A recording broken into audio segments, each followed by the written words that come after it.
Mesdames et messieurs, bonsoir. Il est 23 heures à Abidjan et partout ailleurs en Côte d'Ivoire. Voyons ensemble les titres de cette édition. Depuis le décès du Premier ministre Amadou Gon Coulibaly, les hommages et les témoignages se multiplient en Côte d'Ivoire et c'est au tour des centrales syndicales de manifester leur reconnaissance au chef du gouvernement et on en parle tout de suite en ouverture d'édition.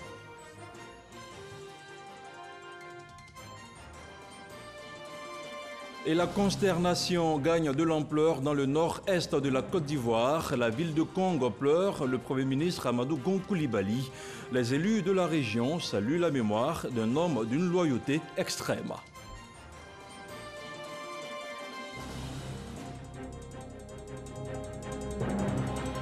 Et nous irons au Mali où, après 48 heures de vives tensions à Bamako, le président Ibrahim Boubacar Keïta a annoncé samedi une dissolution de fait de la Cour constitutionnelle. Ce dimanche, l'imam Mahmoud Dicko a appelé ses partisans au calme. Merci de suivre RTI 1. La disparition brusque et soudaine d'Amadou Gon Coulibaly soulève des inquiétudes et des témoignages au niveau du monde syndical. Les valeurs de l'homme et ses mérites sont largement reconnues. La mort du Premier ministre est une grosse perte pour les centrales syndicales. Retour sur la vie de quelques organisations avec Grace Kando.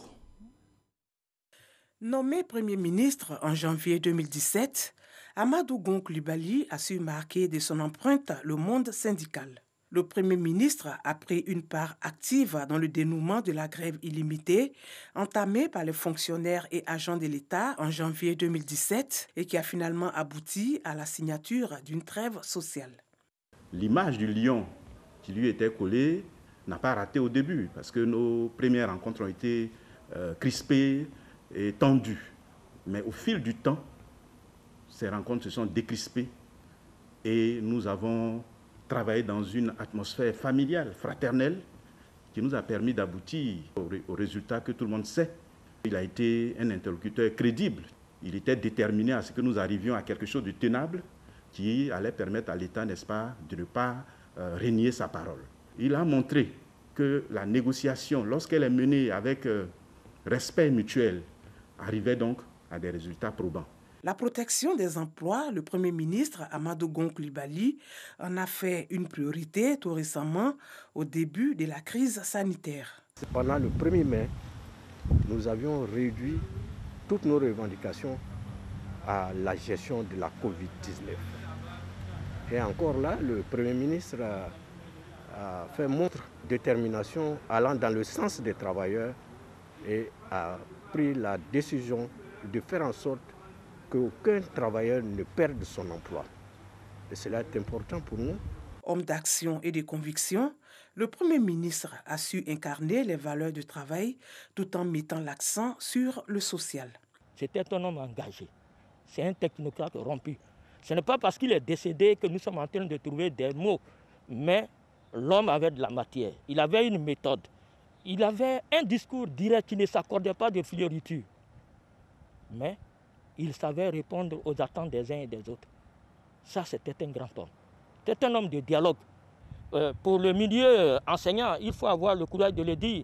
Il y a eu une opération immobilière de 15 000 membres. Ça, c'est à mettre à son actif. La subvention s'élève à près de 800 millions pour les centrales syndicales par an. Ça encore, ce sont des points à mettre à l'actif du Premier ministre Amadou Gon. La centrale syndicale Humanisme s'inscrit aussi dans cette reconnaissance. Selon elle, plusieurs gains sociaux visant le bien-être des travailleurs ont été acquis. Ce dialogue qu'il a su accompagner lorsqu'il était ministre d'État, secrétaire général de la présidence, nous aura permis effectivement d'arriver à un nouveau code du travail en 2015. Mais en même temps aussi, juste après, de pouvoir négocier le relèvement du salaire minimum interprofessionnel garanti, le SMIC, qui est passé de 36 607 francs à 60 000 francs CFA. Avec pour corollaire une nouvelle négociation tripartite qu'il y a eu pour pouvoir relever les minima catégoriels de tous les 26 secteurs d'activité de Côte d'Ivoire. Dans un communiqué, L'Union générale des travailleurs de Côte d'Ivoire a aussi reconnu les mérites du Premier ministre Amadou Gon Coulibaly, qui a assuré avec dextérité la mise en œuvre de l'ambitieux et réaliste programme de développement initié pour la Côte d'Ivoire. La disparition du Premier ministre est une grande perte pour la Côte d'Ivoire selon les organisations syndicales. Arraché à l'affection humaine, Amadou Gon Coulibaly s'en est allé vers la maison du Père, là où il n'y a ni deuil, ni douleur, ni larmes, mais la paix et la vie éternelle. Décédé le 8 juillet dernier après un malaise cardiaque, 8 jours de deuil national ont été décrétés pour honorer la mémoire d'Amadou Gon Coulibaly. Selon le programme officiel, le Premier ministre sera inhumé vendredi prochain à Korogo, dans le caveau familial. Dans la capitale du Poro, les préparatifs vont bon train et pour un meilleur déroulement des obsèques, les autorités administratives et politiques enchaînent les visites de terrain. Mais avant cette date, la capitale de Poro se prépare activement pour le bon déroulement des obsèques. Samedi, les autorités administratives et politiques ont effectué une visite de terrain sous la caméra d'Ami Sissoko.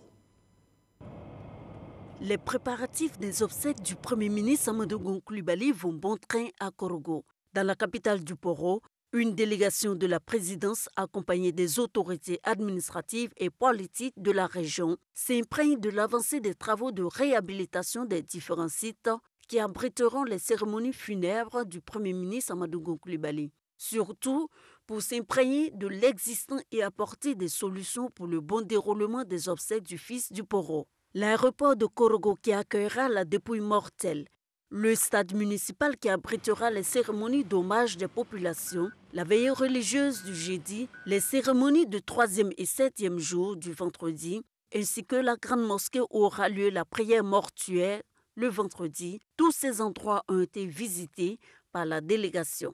Sans oublier le caveau familial au quartier Soba où aura lieu l'inhumation dans la stricte intimité familiale. Les équipes locales et celles de la présidence travaillent de concert pour réserver un accueil digne à la dépouille mortelle et aux délégations étrangères. Elles rassurent les populations quant aux dispositions prises pour assurer leur sécurité. Contexte de la Covid-19 oblige, tout sera également mis en œuvre pour le respect des mesures barrières.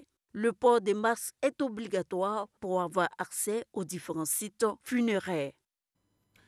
À 172 km de la cité du Poro, la ville de Kong pleure elle aussi la disparition du fidèle compagnon de tous les jours du président Ouattara.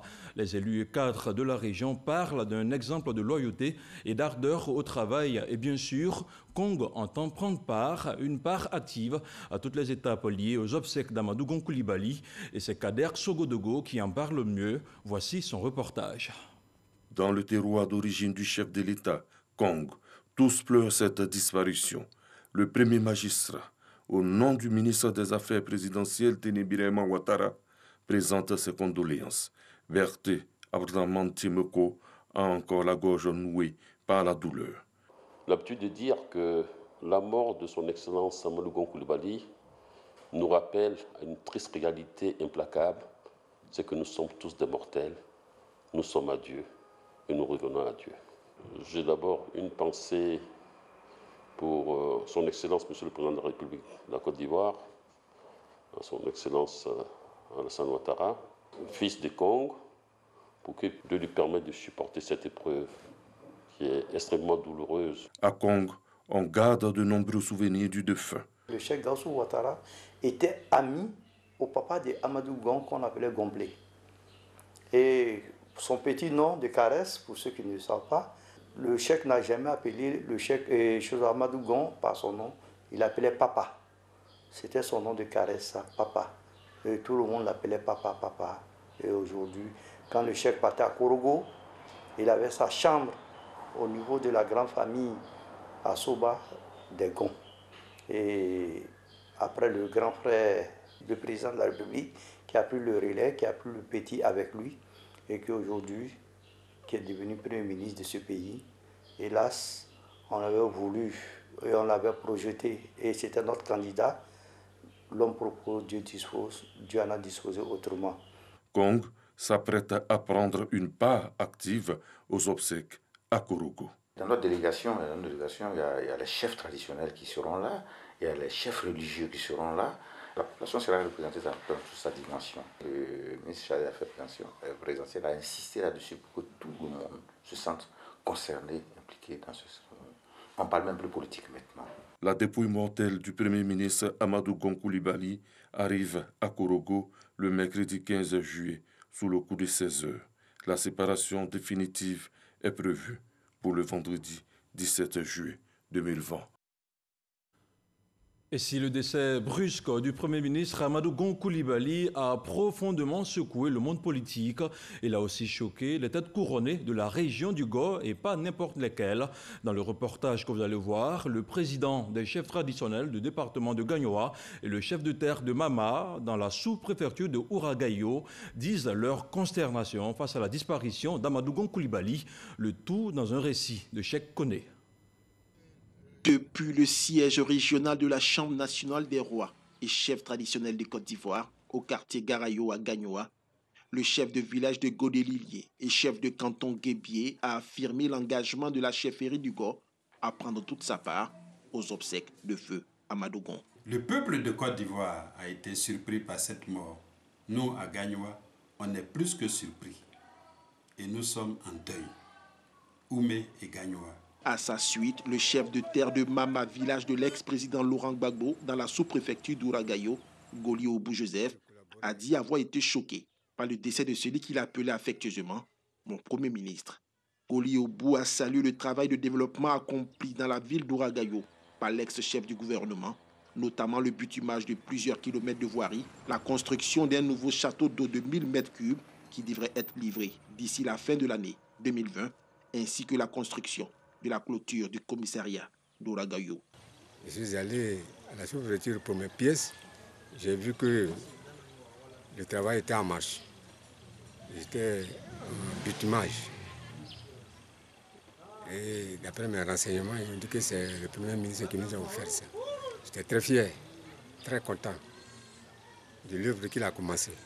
La chefferie du Go a émis le vœu de pouvoir aller rendre un dernier hommage à celui qu'elle appelait affectueusement le lion du RHDP. Et hors de nos frontières, les représentations diplomatiques vivent le deuil que traverse la Côte d'Ivoire. À Paris, en France, l'ambassade a ouvert un livre d'or. Objectif, recueillir les mots des différentes autorités de la capitale française.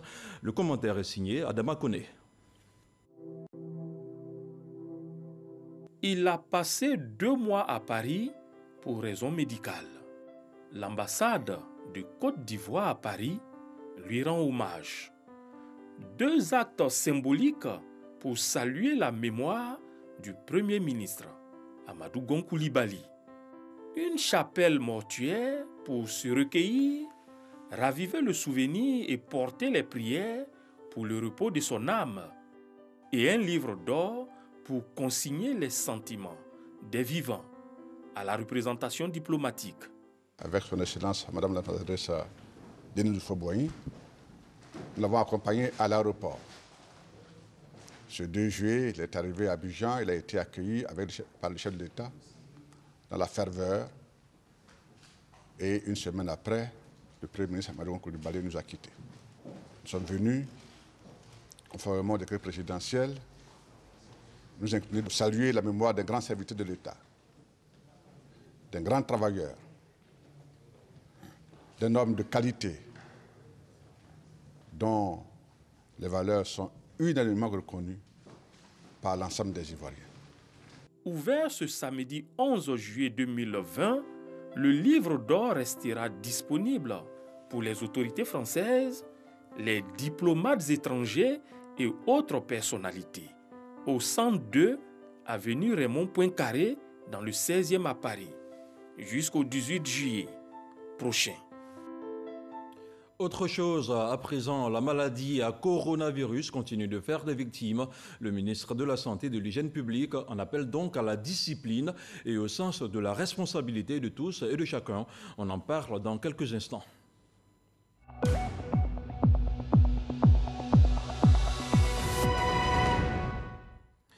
Le ministère de la Santé et de l'Hygiène publique a enregistré ce jour, dimanche 12 juillet 2020, 323 nouveaux cas de Covid-19. On écoute maintenant le professeur Mamadou Samba, le directeur général de la Santé. Il est au micro de Moussa Konaté. Le ministère de la Santé et de l'Hygiène publique a enregistré ce jour, dimanche 12 juillet 2020, 323 nouveaux cas de Covid-19 sur 1370 échantillons prélevés, soit 24,8% de cas positifs. 297 guéris et 2 décès. Nous avons déploré 2 décès au service des maladies infectieuses et tropicales du CHU de Treichville. Il s'agit d'une patiente de 74 ans décédée le 11 juillet et d'un patient de 75 ans décédé ce jour. Le ministre de la Santé et de l'Hygiène publique présente ses condoléances aux familles éplorées. À la date du 12 juillet 2020, la Côte d'Ivoire compte donc 12 766 cas confirmés, dont 6 654 personnes guéries, 84 décès et 6 028 cas actifs. Le nombre total d'échantillons est de 76 180. Le ministre de la Santé et de l'Hygiène publique rappelle que la maladie est présente sur notre sol et continue sa progression au sein des populations.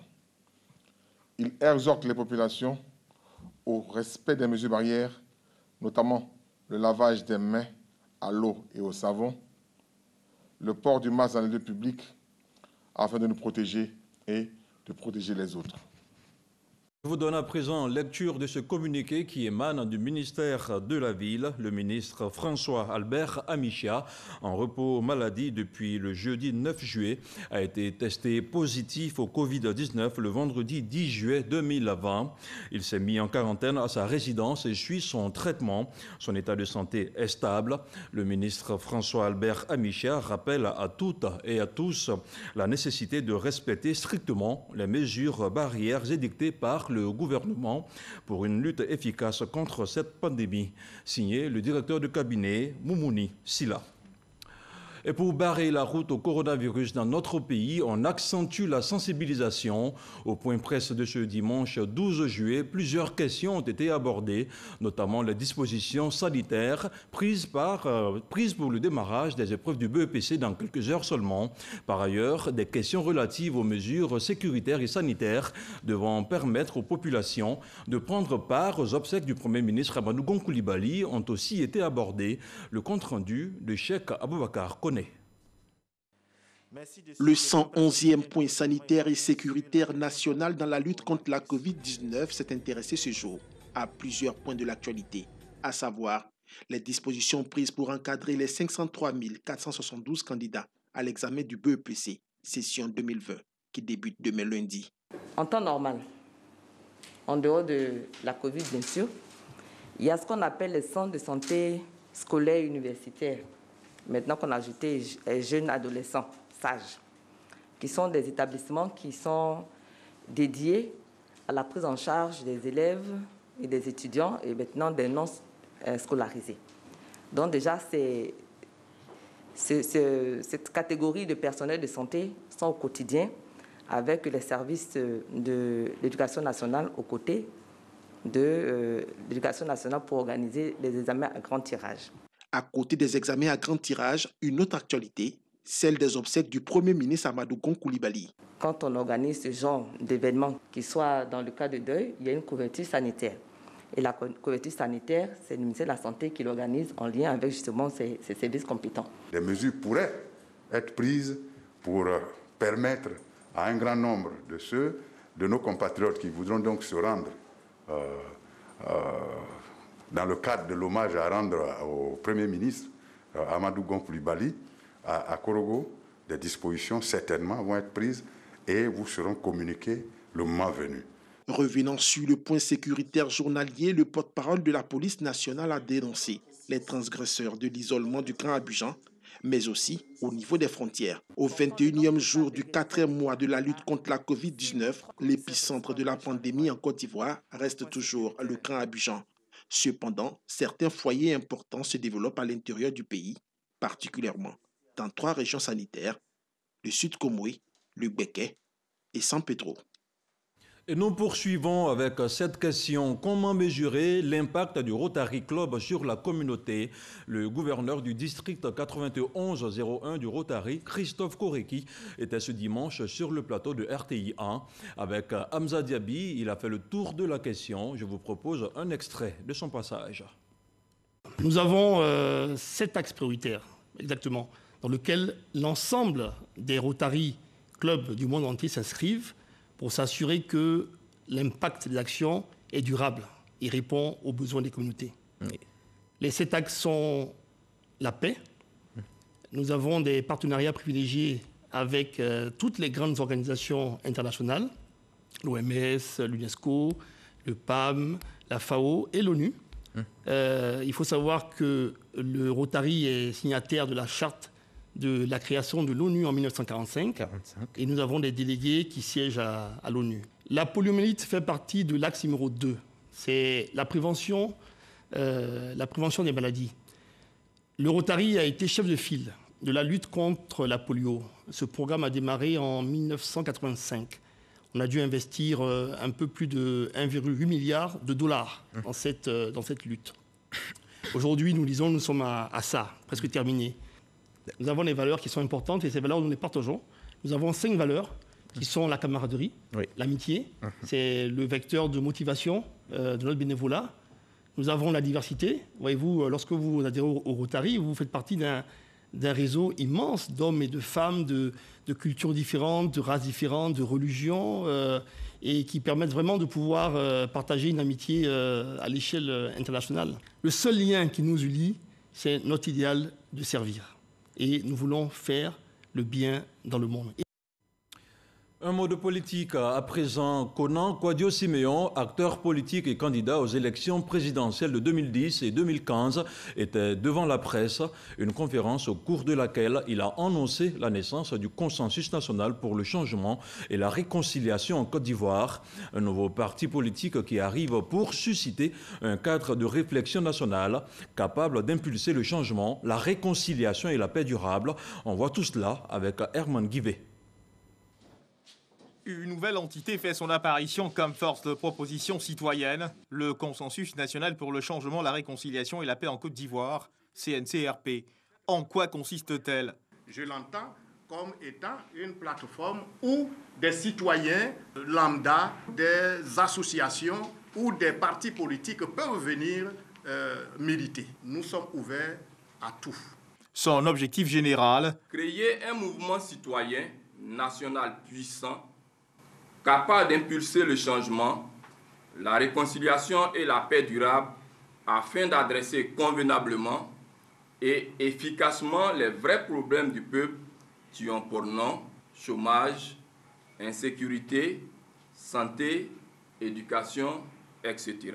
Précision, ce n'est pas une plateforme politique mais une force citoyenne, selon Konan Kwadwo-Siméon, son président, ex-candidat aux élections présidentielles de 2010 et 2015.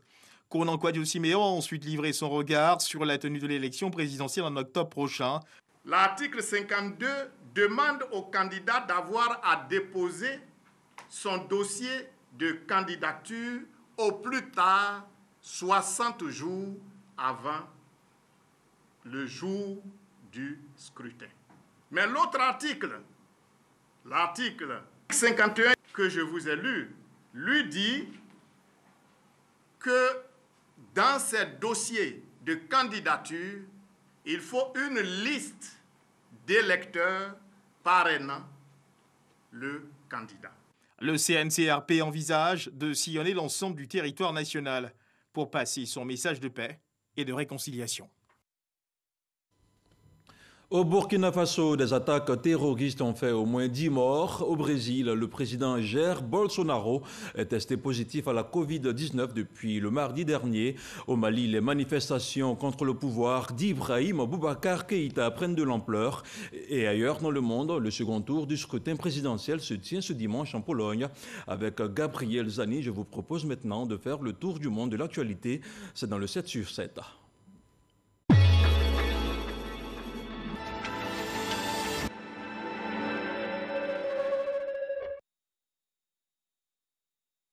Au Burkina Faso, au moins 10 personnes, dont Souleymane Zabré, le maire de la commune de Panza, ont été tuées lundi par des hommes armés dans une attaque perpétrée contre son convoi escorté par des volontaires. 6 volontaires du convoi sont portés disparus. Une unité militaire envoyée en renfort a été la cible d'une embuscade qui a fait 6 morts dans les rangs des forces de défense et de sécurité. 3 volontaires ont également trouvé la mort. Le président brésilien a annoncé mardi avoir été testé positif à la COVID-19. Jair Bolsonaro a senti les premiers signes dimanche face à l'aggravation des symptômes. Il a effectué un test de dépistage dont le résultat a été positif. Au Brésil, le virus a déjà fait près de 70 000 morts et plus d'1,6 million de malades. Les réactions à l'état de santé du président, qui a toujours refusé le confinement face au coronavirus, ont été plus que partagées. Un véhicule militaire de l'armée tchadienne a sauté sur une mine mercredi au moment de son passage à Kalam dans la région du lac Tchad. Au moins 8 soldats tués et 21 blessés. Selon le bilan donné par un haut responsable de l'armée, l'engin explosif aurait été placé par des éléments d'une dissidence du groupe djihadiste Boko Haram.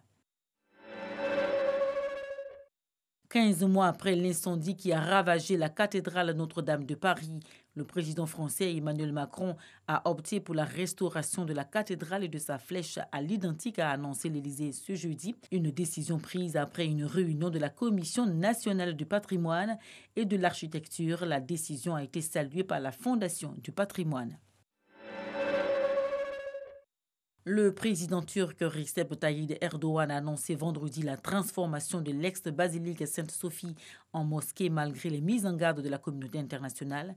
L'ex-basilique byzantine serait ouverte aux prières musulmanes le vendredi 24 juillet, une décision qui fait suite à la révocation du statut de musée de Sainte-Sophie par un tribunal cédant à une requête de plusieurs associations. Sainte-Sophie est un site classé au patrimoine mondial par l'UNESCO et l'une des principales attractions touristiques d'Istanbul.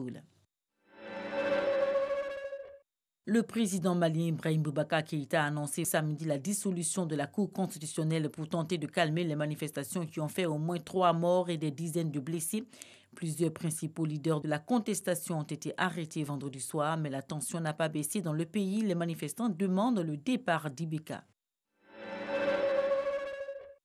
Les Polonais appelés de nouveau aux urnes ce dimanche pour départager le président sortant Andrzej Duda et le maire de Varsovie Rafał Trzaskowski. Les 2 hommes ont 2 visions opposées. Le président sortant est populiste et le maire de Varsovie est un libéral attaché à l'Europe. Les derniers sondages donnaient des chances égales aux 2 candidats.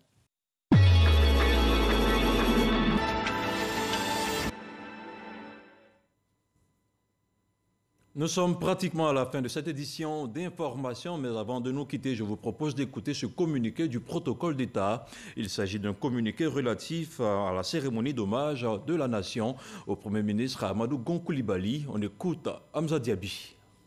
Communiqué de la Direction générale du protocole d'État, les personnalités civiles et militaires ci-après sont conviées à la cérémonie d'hommage de la nation au Premier ministre Amadou Gon Coulibaly, cérémonie qui aura lieu le mardi 14 juillet 2020 à partir de 9h sur l'esplanade du Palais de la Présidence de la République.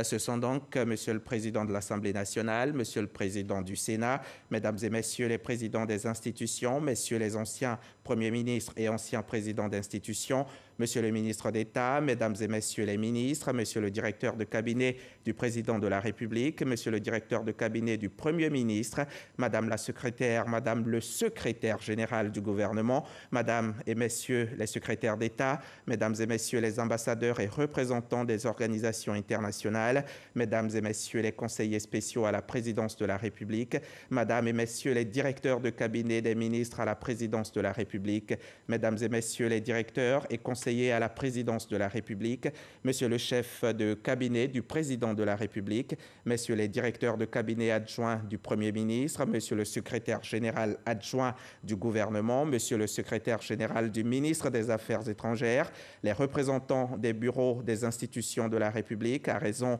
de 2 représentants par institution, Monsieur le préfet d'Abidjan, Monsieur le président de l'Académie des sciences, des arts et des cultures d'Afrique et des diasporas, Monsieur le général général de corps d'armée, chef d'état-major général des armées, Monsieur le général de division, commandant supérieur de la gendarmerie nationale, Monsieur l'inspecteur général, directeur général de la police nationale, Monsieur le chef d'état-major particulier du président de la République, Messieurs les directeurs généraux des douanes et des affaires maritimes et portuaires, Madame la directrice générale des forêts et de la faune, Monsieur le président de la Haute Autorité de la communication audiovisuelle, Madame la présidente du Conseil national des droits de l'homme, Monsieur le président de l'Autorité nationale de la presse, Messieurs les présidents des autorités de régulation, Messieurs les maires du district d'Abidjan, Madame et Messieurs les présidents des universités publiques, Messieurs les présidents des chambres consulaires, Mesdames et Messieurs les présidents des conseils d'administration et directeurs généraux des entreprises publiques et parapubliques, Monsieur le bâtonnier de l'Ordre des avocats, Mesdames et Messieurs les présidents des ordres et organisations professionnelles, Mesdames et Messieurs les présidents, secrétaires, exécutifs ou secrétaires généraux des partis politiques, Messieurs les présidents de la Confédération générale des entreprises de Côte d'Ivoire, CGECI, et de la Fédération ivoirienne des petites et moyennes entreprises, Messieurs les présidents ou secrétaires généraux des centrales syndicales, UGTCI, Dignité, FESACI, UNATRCI, Humanisme, Messieurs les représentants du directoire de la Chambre nationale des rois et chefs traditionnels, Monsieur le Président et 5 membres du Forum des confessions religieuses, Monsieur le Président et 5 membres du Conseil supérieur des imams, 10 représentants des organisations de la société civile, la Fédération nationale des sociétés coopératives de vivriers de Côte d'Ivoire, la Fédération nationale des commerçants de Côte d'Ivoire, 10 représentants des mouvements et organisations de jeunesse. Carte d'accès obligatoire à retirer à la Direction générale du protocole d'État au ministère des Affaires étrangères le lundi 13 juillet 2020 à partir de 7h30. La mise en place sur l'esplanade du palais présidentiel débutera à 7h et prendra fin à 8h30, horaire de rigueur. Et voilà, clap de fin pour ce journal. Merci à vous tous de l'avoir suivi. L'information continue avec le 6h30 qui vous sera présenté par Régis Kofi, mais aussi sur notre site internet www.rti.ci. Restez avec nous.